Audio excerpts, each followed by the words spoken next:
Bienvenidos a nuestro estudio semanal de la Biblia. Hoy estamos por iniciar el estudio número 10 de este año 2020 en el Evangelio de Juan. Hoy es miércoles 22 de julio del año 2020 y el tema que desarrollaremos con la ayuda de Dios es el amor entrañable. Padre que estás en el cielo, como se trata de tu palabra y de enseñarla, yo vengo en búsqueda de tu auxilio, de tu ayuda y de tu gracia para exponer este mensaje, este estudio, pero no solo para mí, sino para todo aquel que lo ha de escuchar en vivo o que lo ha de escuchar en diferido. Pedirte que nos des del poder de la sabiduría de tu Espíritu Santo y que así podamos agregar un conocimiento de vida eterna. Gracias, Señor. En el nombre de Jesús, amén. Muy bien, entonces vamos a comenzar con este estudio, lo vamos a basar casi totalmente en el versículo 16 del Evangelio de Juan, capítulo 3, aunque haremos uso de otras escrituras, por supuesto. Dice así ese versículo 16, por cierto que es tan famoso, tan conocido, quizá es la porción más conocida de la Biblia en el mundo occidental. Porque de tal manera amó Dios al mundo que dio a su Hijo unigénito para que todo aquel que cree en Él no se pierda, sino que tenga vida eterna. Este es el pasaje que vamos a analizar y a estudiar con cierta profundidad. No digo que agotaremos la profundidad porque la palabra de Dios es la mente de Dios y es un poquito difícil que nosotros podamos agotar o incursionar totalmente en la mente, sino que pedimos su ayuda, su auxilio para la revelación que nos corresponda. Así que hay una riqueza tan grande que desglosaremos. En primer lugar, comenzaremos diciendo sobre la palabra de Dios, que es el énfasis, ¿verdad? De tal manera amó Dios. ¿Quién es el que amó? Dios. Pues vamos a analizar el personaje divino de Dios para poder captar la dimensión de lo que viene, que es el amor y la extensión hacia donde lo prodigó. Entonces, la palabra Dios tiene una composición que me gustaría mostrarles. Comienza esta palabra con el nombre EL. EL, por cierto, este nombre no se repite demasiadas veces en la Biblia, pero es la base de la palabra Dios. La palabra de Dios es una palabra, la palabra Dios es una palabra compuesta en el idioma original de las escrituras, en la revelación original del hebreo, donde aparece esta palabra por primera vez en el libro del Génesis. Es una palabra compuesta y está compuesta por un sustantivo, el. Aquí dice el. Y cuando dice el, hay muchas otras partículas gramaticales hebreas que utilizan estas dos letras, el, es decir, la alef y la lamed. Pero, por ejemplo, si va vocalizada con una segol, que es otra vocal, que no es la tseres, que son estos dos puntos, entonces ahí ya no significa Dios, significa una preposición compuesta direccional hacia. Y así tiene otras funciones, pero en este caso la palabra, la base de la palabra Dios es el, que significa grandeza, eh, fuerza, fuerte, eso significa fuerza, fuerte y grandeza. Pero si nosotros queremos agregar un poquito más, hacer un poquito más el análisis, vamos a tener que pasar al segundo nombre. Y a este segundo nombre le vamos a agregar una letra que aquí me faltó. La computadora tenía hambre y se comió una letra, pero ahorita la agregamos. Entonces tenemos este nombre ya completo, de un nombre más elevado que es Eloa. Eloa, que es la misma partícula o el mismo nombre sustantivo, fuerza, Dios fuerte, poderoso, pero tiene una letra adicional de derecha a izquierda que es una Hei. Esa letra tiene la peculiaridad de que incluye el elemento femenino en el nombre. Entonces, esta fuerza, esta grandiosidad que creó el universo, esa energía total, tiene implícito el elemento femenino. Entonces, así ya se convierte en el nombre más elevado. Este es un nombre divino que no solo aparece en los salmos, pero nosotros tenemos que comprender que estamos ante el nombre más elevado de Dios. Y finalmente tenemos el conocidísimo que, aunque usted no conozca hebreo, quizá muchas veces ha oído hablar la palabra Elohim. Ha oído que Elohim es un plural y es cierto porque este es el singular, aquí incluye el elemento femenino, pero ya aquí en la parte, en el nombre que estamos viendo aquí abajo, este es un plural, la terminación him es un plural, pero no está hablando de dioses o de un conjunto de dioses, sino que esta es una manifestación de la totalidad del Creador. ¿Qué significa? Significa el amor entrañable. Cuando nosotros encontremos la palabra Elohim en la Biblia referida a Dios, porque puede referirse también a jueces humanos, incluso a ángeles, incluso a los dioses paganos de las naciones, pero el contexto nos va a decir que no se está refiriendo a la divinidad. Cuando se refiere a la divinidad, nosotros podríamos sustituir el nombre Dios por el nombre amor entrañable. Por ejemplo aquí, porque de tal manera amó Dios al mundo. Lo que podemos entender es lo siguiente, porque de tal manera amó el amor entrañable al mundo. Eso es maravilloso. Ese amor, pues, es inmensurable. Pero sigamos adelante con nuestro análisis, porque dice que de tal manera amó Dios al mundo. La palabra griega para mundo es cosmos. Cosmos es otra palabra que necesitamos estudiar y analizar. Es, como le decía, hay unos secretos en este versículo 16 de Juan 3 que no debemos pasarlos por alto porque si no lo vamos a tener como un rótulo o como algo sin importancia. Pero aquí está la verdadera revelación del amor de Dios y de su obra consumada. ¿Qué fue lo que él hizo? Cosmos. Cosmos es para los griegos, era el universo. ¿Y qué significa el cosmos? No quiere decir, el cosmos incluye pues el universo, no incluye solo a los hombres, a las personas, a los seres humanos, porque nosotros podríamos pensar de tal manera amó Dios al hombre, al ser humano, que dio a su Hijo unigénito. Esa es en la simplicidad, pero no, hay una riqueza mucho más grande que solamente la salvación del hombre. Dios realmente amó el cosmos. Veamos un poquito acerca de este cosmos. Cuando dice el cosmos, eso lo estamos haciendo igual a Génesis 1:1, donde dice, en el principio creó Dios los cielos y la tierra.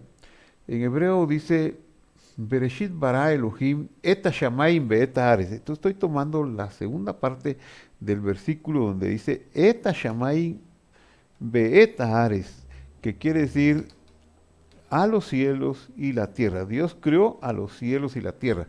Ese sería el cosmos. El cosmos viene a incluir entonces la creación que no es el cielo, lo que está en este lado del mundo material. eh, Dice que lo que se pueda ver y lo que se pueda cuantificar es temporal. No importa si esa eh, distancia se pueda medir en miles de millones de años luz o se pueda ver con un telescopio o pueda dejarse de ver, pero si se puede ver, se puede saber que hay algo que se puede ver allá en el espacio o se pueda medir, es de este mundo, es de este lado, no es el cielo, porque el cielo está en otro lado. Cuando la Biblia dice entonces que Dios de tal manera amó, de tal manera el amor entrañable amó al mundo, quiere decir que amó a las criaturas también del mundo, quiere decir que amó a las plantas, a las aves, a los animales, a todo lo que se arrastra, a todo lo que vive en los océanos, en los mares, en los lagos, etcétera, etcétera. Eso incluye el cosmos que Dios amó. Recordemos que Juan 1.10 dice así, Él estaba en el cosmos, en el mundo. ¿Por qué? ¿En qué forma está? Pues él vemos el relato del Génesis, que él empezó a hacer la creación. El primer día dijo, sea la luz vino a ser parte de este lado de la creación. El segundo día separó las aguas de arriba de las aguas de abajo y puso el firmamento en medio. El tercer día creó las semillas. El cuarto día puso las lumbreras y empezó a iluminar este universo que era completamente oscuro, y así estaba él en su proceso de iluminación, pero llegó al sexto día, culminó con el hombre, y cuando ya hubo el momento en que el hombre pudiera hacer su trabajo era obedecer el mandamiento, entonces en ese momento entró el pecado y el poder, la naturaleza de la serpiente inundó aquella creación, aquel cosmos, aquel mundo que Dios se había hecho. Por eso dice, Dios estaba en el cosmos, porque estaba formándolo y sigue sosteniéndolo. Si Él quitara su palabra del cosmos, volveríamos al caos original. Y el cosmos por Él existió, el universo por Él existió, pero el mundo no le conoce, hoy no reconoce el cosmos que Dios es el que lo hizo y pareciera que se hizo a sí mismo, lo cual es imposible.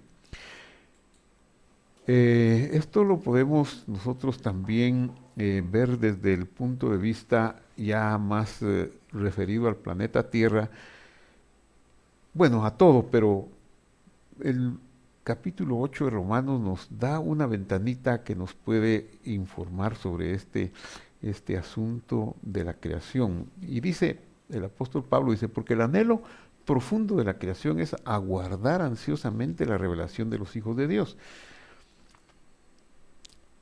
La creación, porque la creación fue sometida a los hijos de Dios. De manera que cuando los hijos de Dios pecaron, la creación fue sometida a vanidad, se volvió vacía, se volvió sin sentido. ¿Por qué? Porque su representante máximo, su corona en la pirámide, en lo alto, que era la humanidad, falló y permitió que la naturaleza de la oscuridad volviera de nuevo, que la naturaleza de la serpiente se impregnara en este cosmos que Dios estaba ordenando y haciendo para que viviéramos aquí.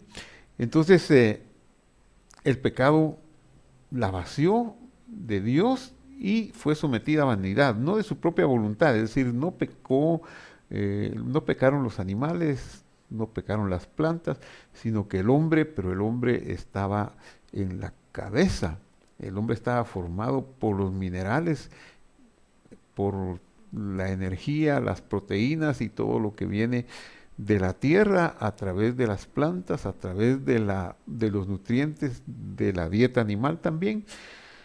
Así que por causa de aquel que la sometió en esperanza, pero hay una esperanza porque Dios no abandonó su creación, sino que desde el principio Él iba a redimirla. Por eso el Génesis dice, en el principio creó Dios los cielos y la tierra.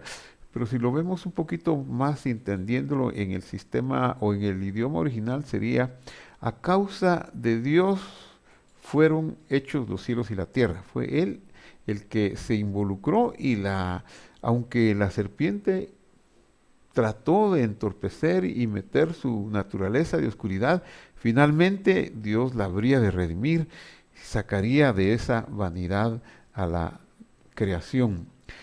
El verso 21 aclara un poquito más, dice, de que la creación misma será también liberada. Eso es una esperanza maravillosa, de la esclavitud, de la corrupción, a la cual está sometida ahora, a la libertad de la gloria de los hijos de Dios. Eso es lo maravilloso. Entonces volvemos a Juan 3:16. Porque de tal manera amó el amor entrañable al cosmos, y ahora agregamos una herramienta más, que dio al Ben, que dio al Ben. ¿Cómo así? ¿Qué significa eso de que dio al Ben? Bueno, vamos a analizarlo, por eso le decía que esta riqueza del versículo tenemos que analizarla muy detenidamente. El Ben, ¿qué es el Ben? Que dio al Ben, pues lo hemos traducido o la tenemos en nuestras traducciones como el Hijo. Pero tenemos que ver que no es el hijo en el sentido genético de un hijo, como sería un hijo humano, sino que el hijo en el sentido teológico de Juan es el portador de los atributos de Dios, es decir, portador del amor entrañable. Él es el amor entrañable. Dio al Hijo quiere decir que Dios mismo en su plenitud, pero disminuida para poder entrar, vivir en esta creación y no extinguirla con su gloria, si viene con toda su potencia. Entonces Él se disminuyó para venir en esa forma como humano, pero era el portador de los atributos del amor entrañable.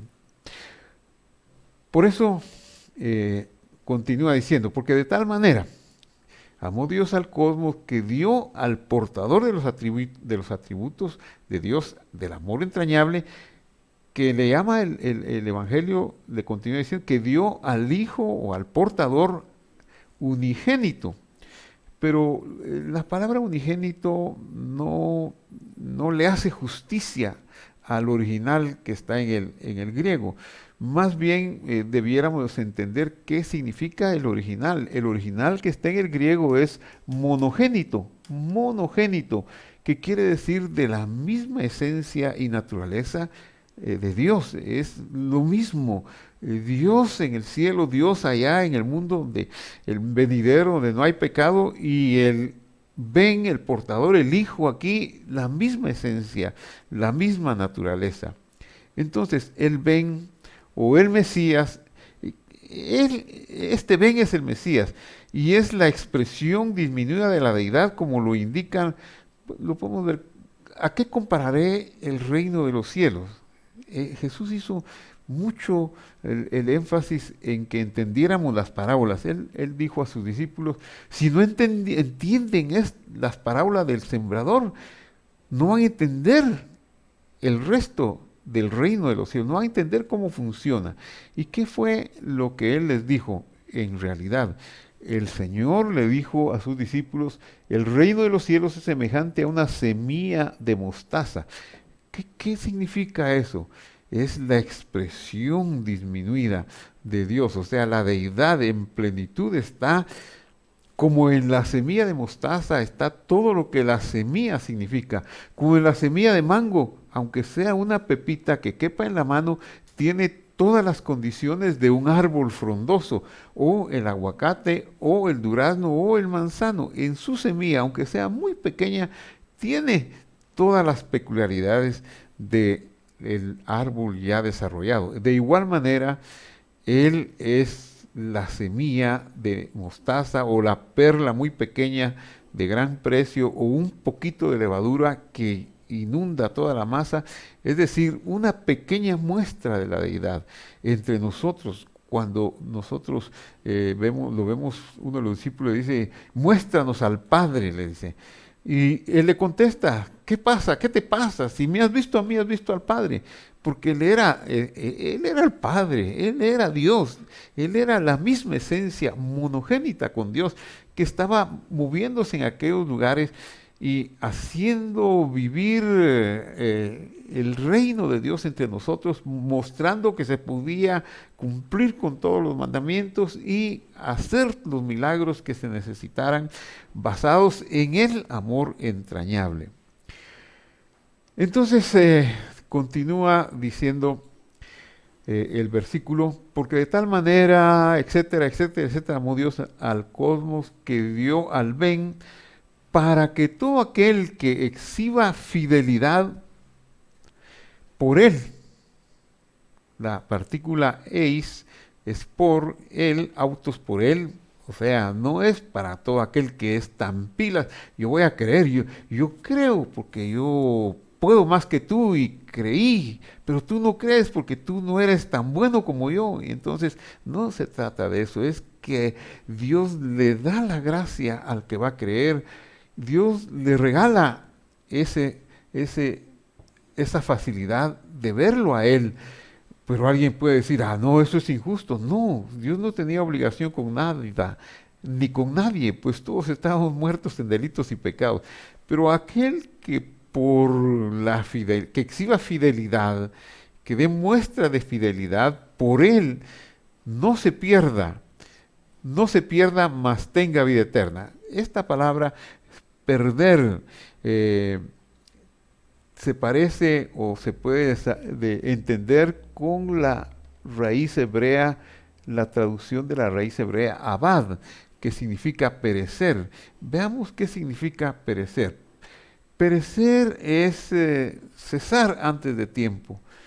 Por ejemplo, si un aparato tiene una garantía de que va a servir 2 años, pero que si se repara puede servir otros 2 años más, si ese aparato se arruina antes de los primeros 2 años, pereció. Ese es el sentido de la palabra hebrea perecer, no alcanzar la meta. Y no digamos que se podía reparar y durar otros 2 años más. Entonces, nosotros habíamos sido creados para vida eterna, pero se nos dejó un momento en la vida de nuestros padres para que al obedecer el mandamiento y guardar el huerto donde habían sido puestos ellos, nosotros alcanzáramos la vida eterna. Eso no se logró, por eso es que perecimos y estamos destituidos de la gloria de Dios. Es triste y muy lamentable y muy inexplicable, pero eso es lo que sucedió. Perecer es no alcanzar el contrato, no el contrato, sino la propuesta original. El plan original de la creación era la eternidad. Así que abad es la interrupción que dio lugar a ese caos. Entonces el Mesías vino con la misión de volvernos a la vida eterna, como le dice a Nicodemo. Y esto lo podemos encontrar en Génesis 3:22 y necesitamos hacer un análisis de Génesis 3:22 para enriquecer nuestro entendimiento y no pensar como muchas veces y por muchos años hemos pensado. Vamos a hacer una traducción literal y personal de Génesis 3:22. Génesis 3:22 comienza diciendo, Vayomer Adonai Elohim, y habló o dijo el Señor Dios, el Señor, y habló el Señor, Yud-Hei Vav-Hei es el Señor, en nuestras Biblias usted lo va a encontrar como Jehová, en la Biblia de las Américas como Señor, y tiene otras traducciones, pero realmente este es el nombre del juicio. Entonces, si lo sustituyo, como ya tenemos la definición de Elohim, habló el juicio y el amor entrañable, en Génesis 3:22, y habló el juicio y el amor entrañable.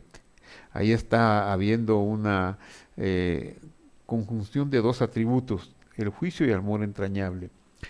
Y entonces dice, Gen Adam Hayá que Ahad Mimenu. Gen Adam Hayá que Ahad Mimenu. Lo que dice es, he aquí, o miren, esta es una interjección, miren, este Adán, Adam, es este Adán, o sea, el Adán terrenal, ¿verdad? Porque tiene artículo, se está refiriendo a este, al Adán que había pecado. Hayá es el verbo cero estar en pasado. Nuestras Biblias dan la impresión, la mayoría de las traducciones, como un miedo, que escondamos el árbol de la vida, no vaya a ser que tome el hombre de este árbol y nos arruine el plan y viva así con pecado eternamente. No, eso no quiere decir el versículo. Miremoslo literalmente. Dice, he aquí, este Adán era o fue que como uno de nosotros, que Mimenu, como uno de nosotros. Es decir, teniendo vida, teniendo luz.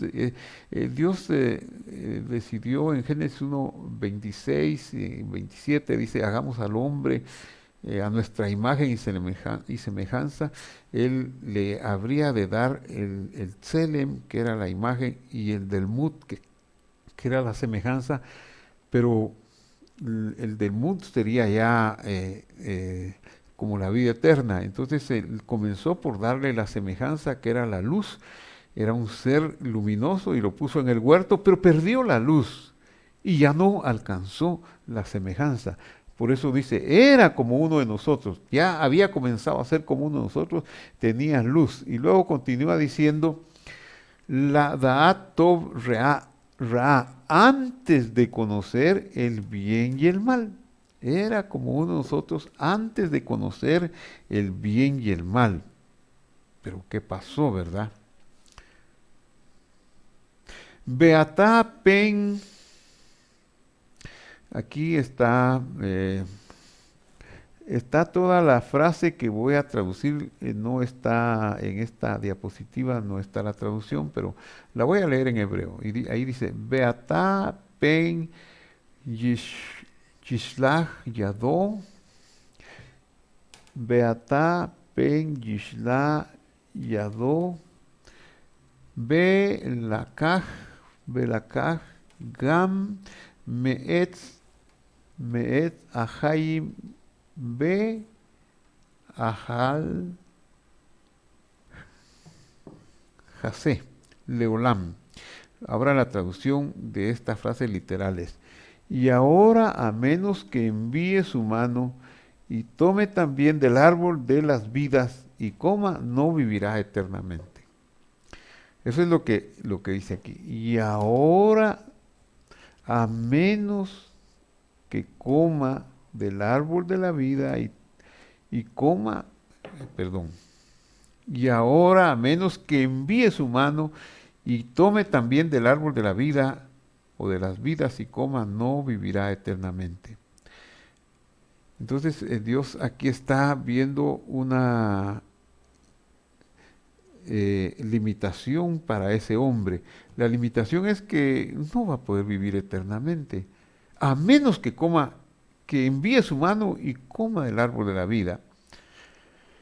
Y ahí vemos ya la intención y la promesa, el juicio por un lado para que se cumplan eh, se pague la violación de lo que ha ocurrido y el amor entrañable que hará el envío del árbol de la vida, o sea, para lo cual tendría que disminuirse, venir y morir para buscarnos.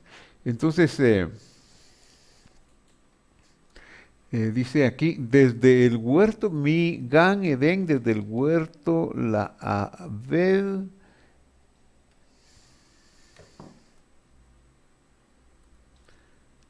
desde el huerto del Edén para servir a la tierra, de donde fue tomado. Por eso lo echó, lo puso ahí. Aquí.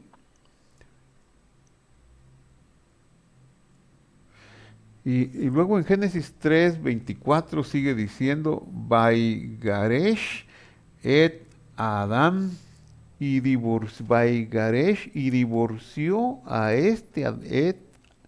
a Adán, al Adán terrenal, Vaishkan Mikedem Legan Eden, y lo puso a habitar, y lo puso Mishkan a habitar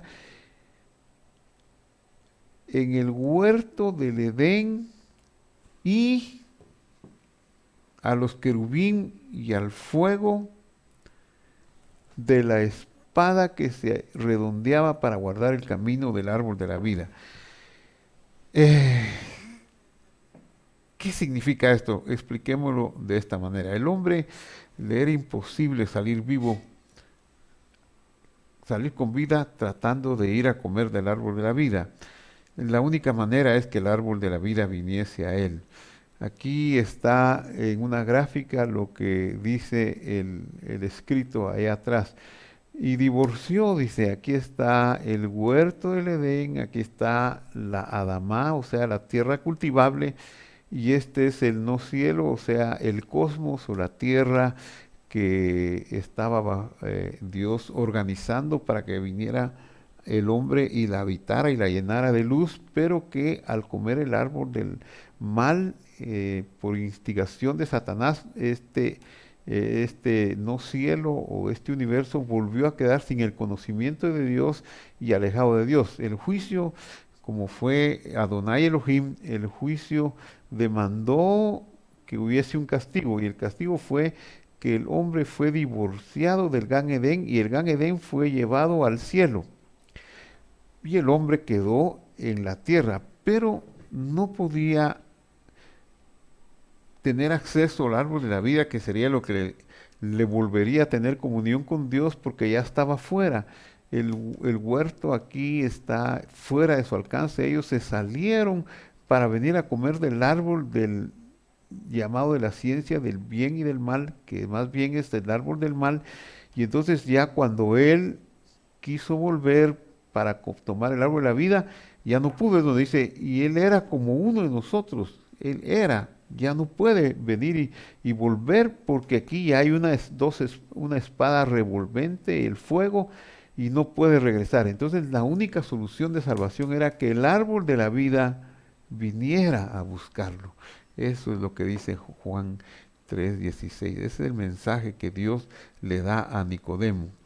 Porque de tal manera amó el amor entrañable al mundo, o sea, al cosmos, que dio al al portador de los atributos divinos, es decir, al amor entrañable, para que todo aquel, que exhiba fidelidad por él, no se pierda, sino que tenga vida eterna.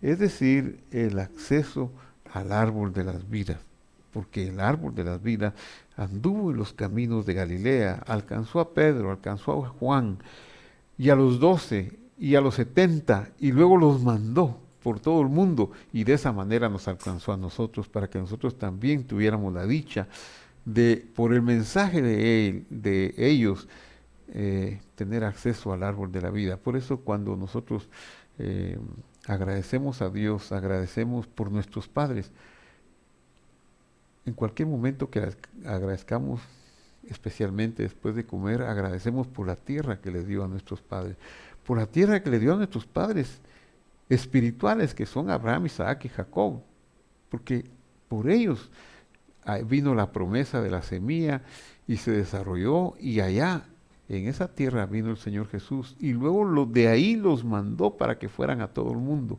hasta que alcanzaran nuestra tierra, por más lejana que estuviera. Y ahora nosotros, por ese mensaje, hemos alcanzado la dicha de tener acceso al árbol de la vida, porque ya el Señor Jesús, por el Espíritu Santo y por la palabra que nos fue enviada y que no ha permanecido oculta, sino que está con nosotros desde el principio de los tiempos, entonces hemos alcanzado a ver el árbol de la vida. ¿Cómo dio Dios ese amor? Dice Romanos 5:5, y la esperanza no desilusiona porque el amor de Dios ha sido derramado en nuestros corazones por medio del Espíritu Santo que nos fue dado. Por tanto, sabemos saber que nadie hablando por el Espíritu de Dios dice Jesús es anatema, y nadie puede decir Jesús es Señor si no es por el Espíritu Santo. La clave es Jesús. No podemos maldecir a Jesús si tenemos el Espíritu Santo, y sin el Espíritu Santo no lo podemos llamar Señor. Ese es el secreto y esa es la clave. Porque Dios, ya sabemos qué significa. ¿Qué significa? El amor entrañable. No envió a su Hijo. ¿Qué significa su Hijo? Al portador de los atributos del amor entrañable, al cosmos, a este universo, para juzgarlo. No, esa no fue la razón. Lo envió para que el cosmos sea salvo. Esa es la función de Dios. Dios quiere que todos procedamos al arrepentimiento. Hay una parábola muy linda de la oveja perdida y de la moneda que se pierde, y la conclusión de la parábola es que hay más gozo en el cielo por un pecador que se arrepiente que por 99 justos que no necesitan arrepentimiento. Y Dios vino con todos los medios necesarios para que nosotros fuéramos capaces de abandonar la estructura de muerte de la serpiente. Ese es el mensaje de Juan 3:16. Dios nos ha amado, Dios dio el salto de venir del cielo a este cosmos que no lo conoció, que no lo recibió. A nosotros mismos que no lo recibíamos, nos regaló la fidelidad y nos puso al alcance el árbol de la vida, que es la palabra, que Él nos trae de salvación, el mensaje y las promesas que hay en ella. Hemos concluido el estudio de Juan 3:16 y 17, y yo quiero cerrar con una oración. Quiero invitarle que usted ore conmigo y que haga un momentito una reflexión.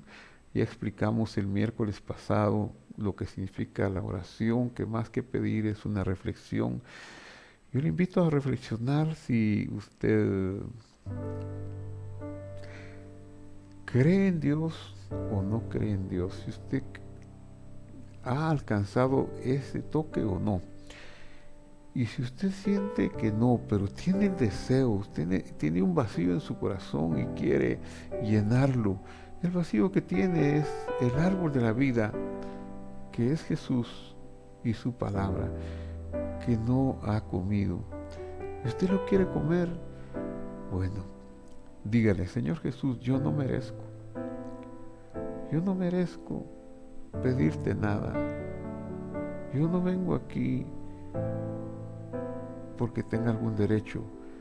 Vengo a pedirte que me recibas, a pedirte que me hagas uno de los tuyos, que me muestres la gracia de cómo poder creer en ti. Y mire a Jesús ahora. Esa es una obra divina. Si usted ha estado pensando en estas cosas por algún tiempo, ahora abra su corazón para pensar directamente en el portador del amor entrañable, en el portador del amor de Dios, y dígale: bienvenido seas, permíteme exhibir tu fidelidad y tu nombre en mi corazón, permíteme que yo sea hecho un hijo tuyo. Yo quiero comer del árbol de la vida, el árbol que nos da el sustento para la eternidad. Ayúdame, Señor. Gracias, Padre. Si usted ha hecho esta oración, usted ha cambiado. Este es un milagro y ha cambiado. Si usted no lo ha hecho, siga escuchando para que ese milagro se dé. Pero si ya la hizo, ya puede usted decir que cree en Jesús, que es capaz de verlo como el portador de los derechos del amor de Dios y el Dios que se hizo como nosotros para poder mostrarnos su amor y su salvación, usted ya es de Dios. Así tan fácil como lo oye. Y quiera Dios bendecirlo. Únase a algún grupo de estudio bíblico, puede seguirnos por internet, estudie con nosotros profundamente las Escrituras los miércoles a las 7 de la mañana y 10 de la mañana hora de Guatemala, por Facebook o por YouTube. Inscríbase en nuestros canales para que le den un recuerdito de que ya pronto va a hacer el estudio. Síganos ahí o síganos los domingos con mensajes edificadores y también motivantes, que no son profundos como los de miércoles, pero que sí llevan el poder de la palabra de Dios para salvación y sanidad. Así que espero verlo el próximo miércoles para continuar nuestro estudio, que sería el 11 estudio del Evangelio de Juan, y para verlo, o espero verlo el próximo domingo para nuestro servicio dominical, tanto de las 9 como de las 11 de la mañana. El Señor nos bendiga, el Señor nos cure, el Señor nos sane. Hasta luego.